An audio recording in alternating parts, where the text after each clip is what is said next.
Je discutais avec quelqu'un qui me posait la question de savoir quelle est la différence, sinon l'une des différences entre les personnes qui ont du succès, qui réussissent dans ce qu'ils font, et je lui répondais que l'une des grosses différences, c'est que les personnes qui ont du succès et qui réussissent dans ce qu'elles font, elles n'ont pas un travail, elles ont une mission de vie. Elles ont une destinée à accomplir. Et elles savent que cette destinée n'est pas seulement liée à eux.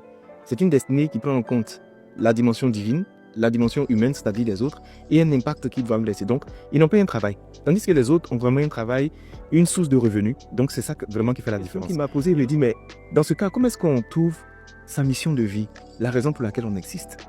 Ah, ça, c'est une question qui est très profonde et c'est à laquelle je vais tenter de répondre. Je pense que pour trouver sa mission de vie, il faut chercher sa mission de vie.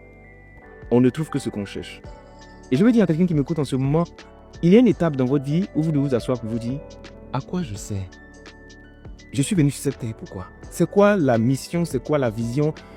Quels sont mes talents, mon potentiel? Je suis qui, en fait? On doit chercher à découvrir qui on est. Et c'est une mission de vie qui est cruciale et déterminante. Il y a beaucoup de personnes qui ne savent pas à quoi elles servent. Elles sont sur la terre, elles occupent la terre, elles se lèvent le matin, elles vont au travail, elles reviennent. Donc, ce sont des personnes qui vont changer de profession, changer d'activité, elles ne savent rien. Alors, il y a beaucoup de personnes que j'apprécie parce que je vais prendre le temps à la naissance de l'enfant d'aller consulter pour savoir cet enfant sera dans quel domaine. Il y a des enfants qui sont nés pour être dans le domaine de la vente de sable. Il y a d'autres, c'est le sucre. Il y a d'autres, c'est la construction. Il y a d'autres, c'est la musique. Il y a d'autres, c'est l'art. Il y a d'autres, c'est le transport. Chacun a une mission de vie. Et ça, on doit chercher à trouver cette mission de vie-là. Tant qu'on ne la trouve pas, on ne sera pas en paix. On peut bien travailler pendant 30-40 ans, mais on va se sentir toujours frustré parce qu'on n'a pas trouvé la mission de vie, la chose qui nous fait vibrer, la chose qui nous pousse à nous dépasser et à rester toujours au service de Dieu, au service des hommes et à avoir un impact. Donc, la première des choses, il faut chercher. Il faut se poser les bonnes questions. Ensuite, je vais vous donner quelques moyens de pouvoir découvrir des choses que j'aimerais expérimenter, quoi. Souvent, notre mission de vie se trouve dans la bouche des gens. J'ai remarqué que souvent, il y a des choses qu'on ne voit pas. Des talents, des potentiels, des choses qui sortent de nous, de l'énergie. Et puis, on a l'impression que l'univers veut tout faire pour nous orienter. Et l'univers va passer par d'autres personnes, ou le Dieu va passer par d'autres personnes, pour nous indiquer ce à quoi on sert. Et comment ça va se faire? C'est les domaines sur lesquels vous êtes sollicité très souvent. Sur quel domaine on vous sollicite? C'est un signe de votre mission de vie et du talent que vous avez en vous. C'est ça. Vous ne pouvez pas être présidente et puis on vient vous voir, on dit vraiment, ah, je vais organiser mon anniversaire, mais j'ai besoin de toi pour que tu fasses tel job. Si ça se répète à plusieurs reprises, comprenez que c'est un message que vous êtes en train de recevoir. Certainement, vous êtes bien dans ce domaine. Soit vous avez une destinée liée à ce domaine, mais les gens sentent ça. Moi, j'étais déjà sur les bancs, qu'il y a des gens qui venaient me voir pour me dire d'être le directeur de campagne, pour être président des élèves, des étudiants de l'école. Je demandais mais pourquoi. Ils disent parce que tu es structuré et parce que tu sais t'exprimer. Si tu te prends comme directeur de campagne, que tu balles pour moi, tu sais à convaincre, donc ça va marcher. C'est des choses que moi, je ne voyais pas, mais eux, ils voyaient. Parce que tu peux faire une prise de parole, tu peux avoir des interventions, mais il y a des détails que tu ne vois pas. Et il y a deux personnes que je veux remercier. Il y a une dame qui m'a écrit un jour, il y a bien longtemps de cela, on devait être en 2019, mais 2020. Elle m'a écrit, elle m'a laissé un message, elle me dit, tu devrais commencer à faire des vidéos. Je lui dis pourquoi? Elle dit parce que tu écris. Et quand tu écris, c'est structuré, c'est inspiré. Fais des vidéos, tu auras beaucoup plus d'impact.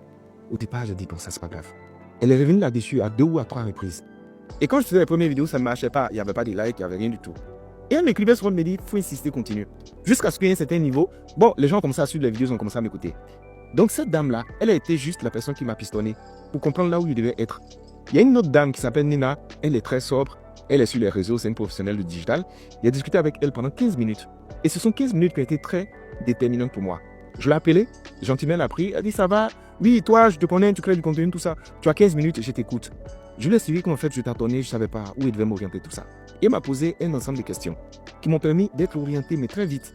L'une des questions qu'elle m'a posées, que j'ai retenues, elle m'a dit, la question à te poser, c'est, tu veux qu'on retienne quoi de toi? On considère que juste le pain n'est plus là. Il a vécu, il est parti, qu'est-ce que tu veux qu'on retienne de toi? Je lui ai expliqué, elle dit, donc c'est sur ça que tu dois te battre aujourd'hui. Tu dois travailler pour que ce que tu veux qu'on retienne de toi, on puisse le retenir, pour que ton passage soit marqué sur la tête. Tu n'es pas juste là pour te faire de l'argent, pour faire les choses. Tu as besoin d'intégrer quelque chose aux générations qui viennent après. Et tu as besoin de pouvoir franchir certaines barrières qui existent déjà, afin que ça puisse être des sources d'inspiration et de motivation pour les autres. Donc pour vous dire que souvent c'est dans la bouche de d'autres personnes. Autre signe qui démontre votre mission de vie, c'est lorsque vous avez un talent, un don et une potentialité naturelle dans certains domaines. Là où les autres vont avoir beaucoup d'efforts, vous n'avez pas beaucoup d'efforts à faire. En fait, c'est des choses qui sont naturelles pour vous. C'est un signe qui montre là où vous devez être. Comme j'aime à le dire, là où il y a beaucoup d'inspiration, il n'y a pas beaucoup de transpiration. Autre signe, c'est que quand vous êtes dans votre domaine, vous ne manquez pas d'inspiration. L'inspiration continue de venir, les idées continuent de venir, surtout quand vous êtes au bon endroit. C'est pour une personne qui a court d'idées, qui a court de motivation, il faut bien réfléchir si vous êtes vraiment dans votre domaine. Autre chose que je veux vous dire, c'est que je me suis rendu compte que ceux qui trouvent leur mission de vie, ils se fatiguent mais ils ne s'épuisent pas. C'est-à-dire, c'est normal que humainement on soit fatigué, qu'on soit découragé, parce qu'on fait des choses où il n'y a pas de résultat, tout ça.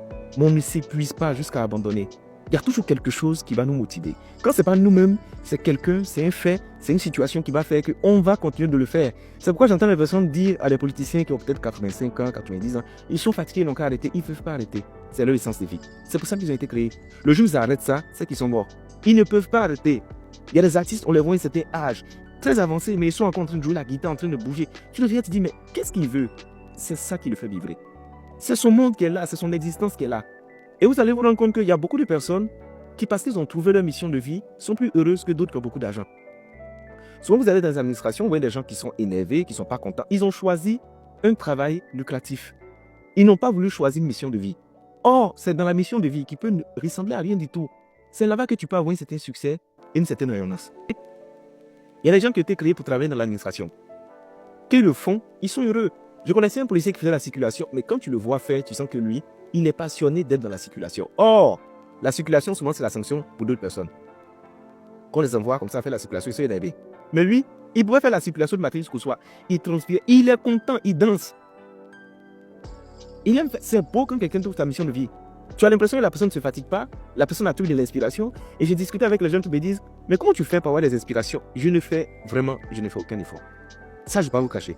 Souvent, c'est des inspirations qui vont venir. Et puis, je peux travailler sur 4-5 tests par jour.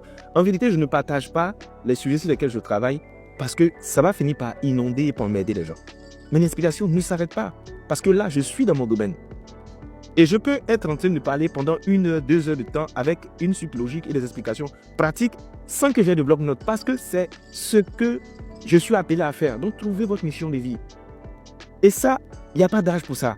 À 20 ans, à 30 ans, à 40 ans, à 50 ans, il y a toujours la place pour trouver sa mission de vie et pour manifester sa mission de vie.